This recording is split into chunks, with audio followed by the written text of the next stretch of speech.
Hello friends, मैं आयुष। मैं आप सबका इस ज्ञान गंगा यूट्यूब चैनल पे स्वागत करता हूं। देखिए, अभी पढ़ रहे थे केमिस्ट्री और केमिस्ट्री को ही अभी आगे बढ़ाऊंगा। तो सबसे पहले कल मैं आपको बता रहा था कि एसिड, बेस और सॉल्ट का एक पार्ट और रहेगा, तो वो पार्ट ये रहा। दूसरी बात इसमें क्या पढ़ेंगे, तो सबसे पहले आपको बताऊं, कई बार आप क्वेश्चन देखते होंगे विरंजक चूर्ण कैल्शियम ऑक्सीक्लोराइड से, कई बार बेकिंग पाउडर से देखते होंगे, कई बार वॉशिंग पाउडर से देखते होंगे, कई बार आप प्लास्टर ऑफ पेरिस से क्वेश्चन देखते होंगे। ये सारी जो क्वेश्चन आते हैं, साथ साथ हार्डनेस ऑफ वाटर मतलब जल की कठोरता, तो जल की कठोरता कैसे अस्थायी होता है, कैसे अस्थायी होता है, अगर है कठोरता तो उसे कैसे दूर किया जाए, इतने सारे टॉपिक का आज डिस्कशन हम करेंगे और इससे जो भी आने वाले क्वेश्चन है उसको आप बनाने में सक्षम हो जाओगे। तो सबसे पहले देखिए, कल भी आपको मैं बता ही रहा था कि अम्ल और क्षार का अगर रिएक्शन होगा तो क्या होता है। जैसे आपके सामने एक मैंने अम्ल लिया है, एसिड, प्लस अगर बेस मतलब हो जाएगा आपके सामने एक क्षार। इन दोनों का अगर रिएक्शन कराएंगे तो कल के क्लास में आप देखेंगे, मैं आपको बताया था कि क्या बनेगा, लवण प्लस जल का निर्माण होगा। तो कुछ और नहीं, वही एसिड प्लस बेस मिलने से सॉल्ट और वाटर का निर्माण होता है। ठीक, एग्जाम्पल के लिए मैंने ले लिया HCl और बेस NaOH, ये दोनों मिला सॉल्ट बना NaCl और वाटर H2O। ठीक है, मैं इसको कैसे ये बनता है इसको मैं आपको यहाँ पे बताने वाला हूँ। ठीक, तो उसके लिए चिंता मत कीजिए, थोड़ा सा वेट कर लीजिए। अगली बात देखिए, अगर बोला जाता है कि अम्ल क्षार के मिलने से लवण और जल बनता है तो इसके लिए 3 कंडीशन बनते हैं। पहला बोला जाता है कि SA का मतलब स्ट्रॉन्ग एसिड और स्ट्रॉन्ग बेस मिलेगा तो क्या बनेगा, सॉल्ट और वाटर। लेकिन ये जो सॉल्ट बनेगा दोस्तों, उसका pH 7 होगा। ठीक है, दूसरी बात, अगर स्ट्रॉन्ग एसिड और वीक बेस होगा तब क्या बनेगा, सॉल्ट बनेगा। लेकिन इसका जो pH होगा वो 7 से कम होगा। ठीक है, साथ साथ अगर वीक एसिड है और स्ट्रॉन्ग बेस है तब जो सॉल्ट बनेगा उसका pH क्या होगा, 7 से ज़्यादा होगा।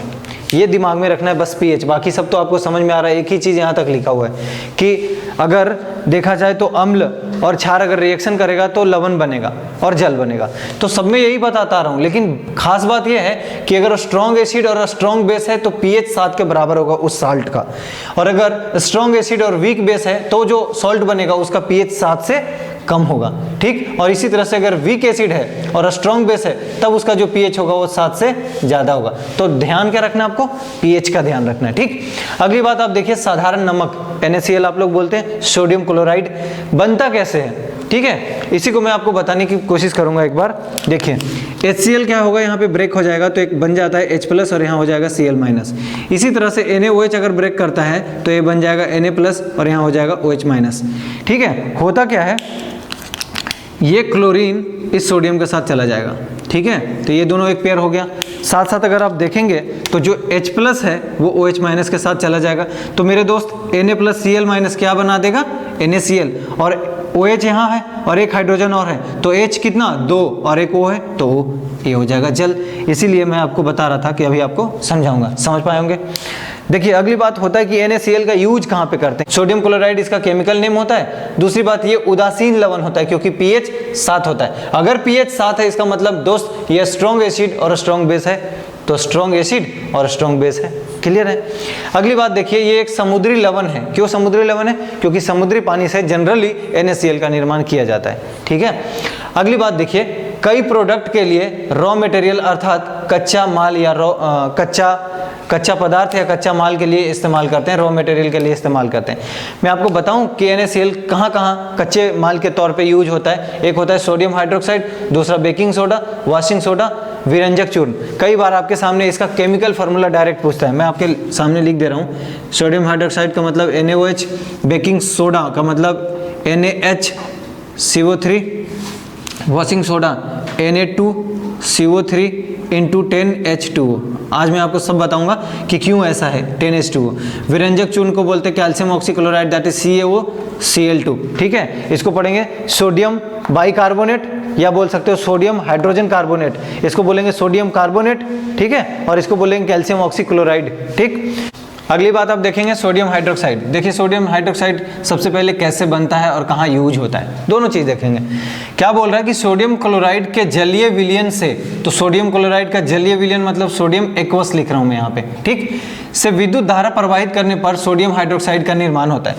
तो किस में जलीय विलयन का मतलब क्या हुआ, जल लेंगे और इन दोनों का अगर रिएक्शन कराओगे तो आपको मिलेगा NaOH, और NaOH क्या है, एक बेस है, ठीक है, और NaOH ही क्या है, सोडियम हाइड्रोक्साइड है। क्या बनाना चाह रहे थे हम, सोडियम हाइड्रोक्साइड बनाना चाह रहे थे, इसीलिए ये सोडियम हाइड्रोक्साइड बन गया।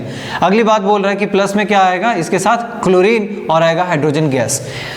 यहीं पे मैं बता दूं कि हाइड्रोजन गैस का यूज कहाँ होता है, ठीक है, ये बहुत इंपॉर्टेंट है। ईंधन के लिए यूज होता है, अमोनिया के लिए यूज होता है। अमोनिया के लिए आप क्या बोल सकते हो, NH3, तो यहाँ पे ठीक है हाइड्रोजन से अमोनिया बनाते हैं तो NH3 हो जाएगा।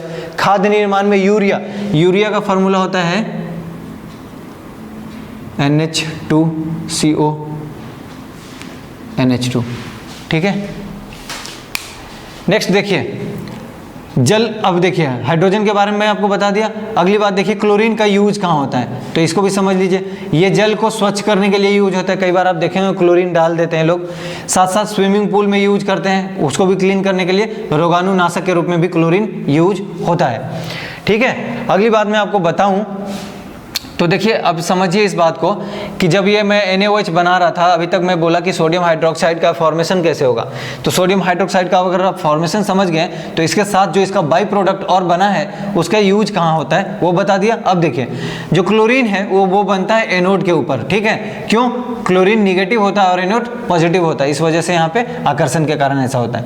हाइड्रोजन गैस आप देखेंगे हाइड्रोजन पॉजिटिव होता है और कैथोड नेगेटिव होता है, ये बात दिमाग में रखेंगे। तो क्या होगा, हाइड्रोजन हमेशा कैथोड पे जाएगा और क्लोरीन हमेशा एनोड पर जाएगा। क्लियर, ये भी क्वेश्चन एग्जाम में आया है। अब देखिए हाइड्रोजन और क्लोरीन इन दोनों को अगर आप मिला दोगे H2 + Cl2 तो बन क्या जाएगा, HCl हाइड्रोक्लोरिक अम्ल, ठीक है। हाइड्रोक्लोरिक अम्ल का भी यूज है, कहाँ कहाँ यूज होता है, कई बार सवाल इससे भी आया हुआ है, ठीक। तो इस्पात की सफाई करने में, इस्पात बोले तो स्टील की सफाई करने के लिए, साथ साथ औषधियों के निर्माण के लिए, कई मेडिसिन ऐसे हैं जहाँ पे HCl का निर्माण करते हैं। और ammonium chloride that is NH4Cl, इसको बोलते हैं अमोनियम क्लोराइड। और सौंदर्य प्रसाधन के लिए देखे होंगे बहुत सारा जो सौंदर्य के लिए यूज करते हैं सामग्रियाँ, वहाँ पे भी क्लोरीन HCl का यूज करते हैं, हाइड्रोक्लोरिक अम्ल का इस्तेमाल किया जाता है।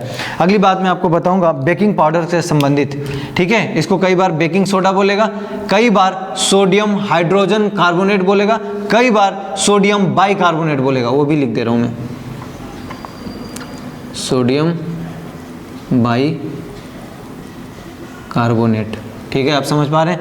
अगली बात देखिए ये बनता कैसे है, सबसे पहले तो देखिए NaCl मतलब सोडियम क्लोराइड और जल और CO2 प्लस अमोनिया का एक साथ अगर रिएक्शन कराओगे तो ये बनेगा, मिट गया,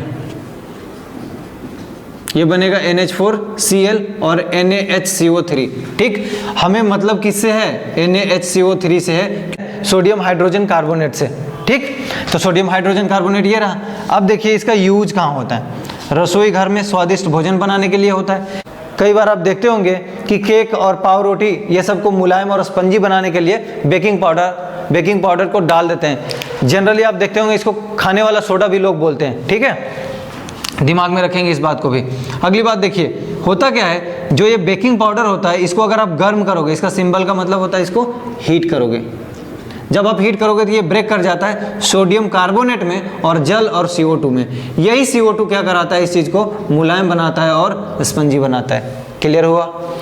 नेक्स्ट देखिए एंटासिड का भी इस्तेमाल बेकिंग पाउडर का अगर देखेंगे तो एंटासिड का जो कंपोनेंट होता है उसमें भी बेकिंग पाउडर का इस्तेमाल होता है, क्योंकि आपको कल बता ही रहा था कि एंटासिड किसके लिए यूज होता है, एसिडिटी को कम करने के लिए या एसिडिटी को समाप्त करने के लिए, ठीक है।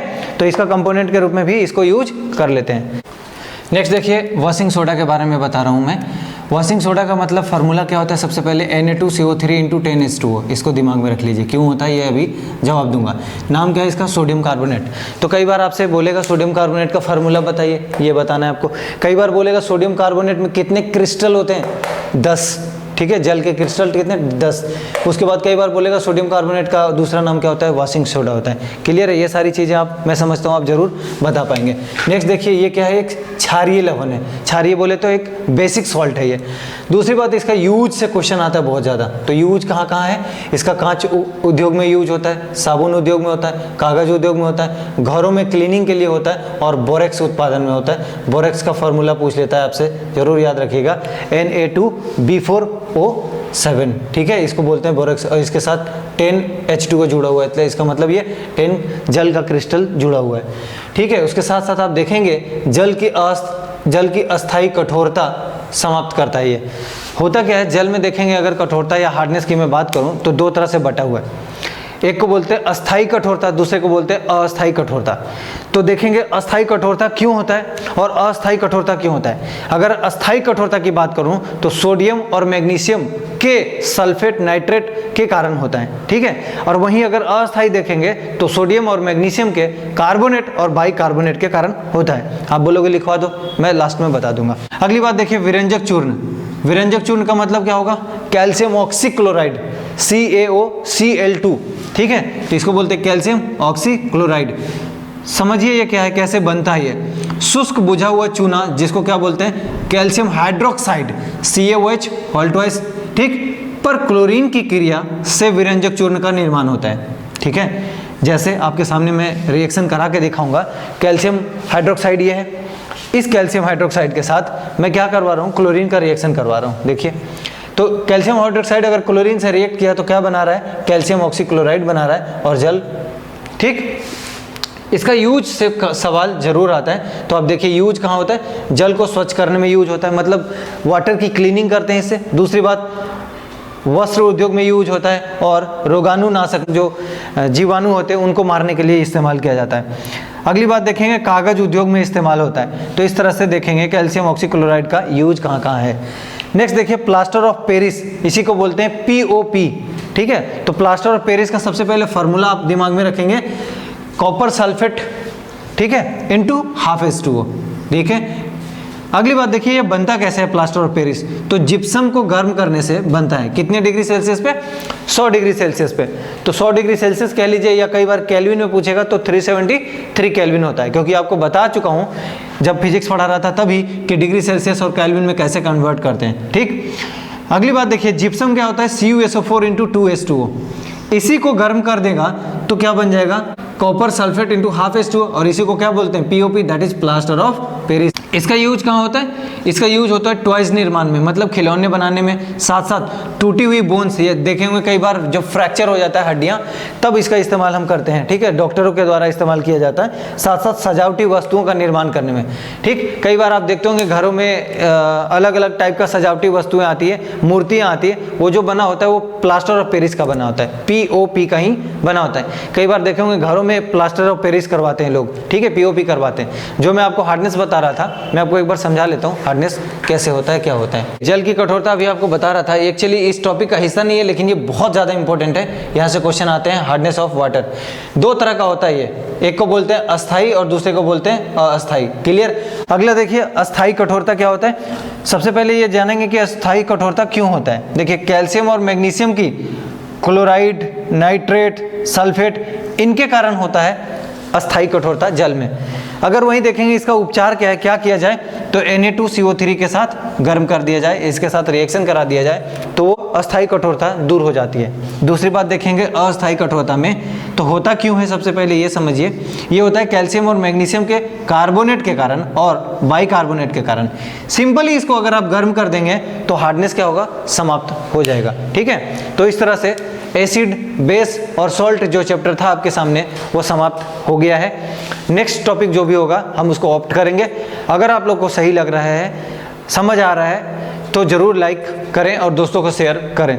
अगर आपको लगता है कि कहीं पे परेशानी है तो प्लीज़ कमेंट बॉक्स में जाएं और कमेंट्स करें।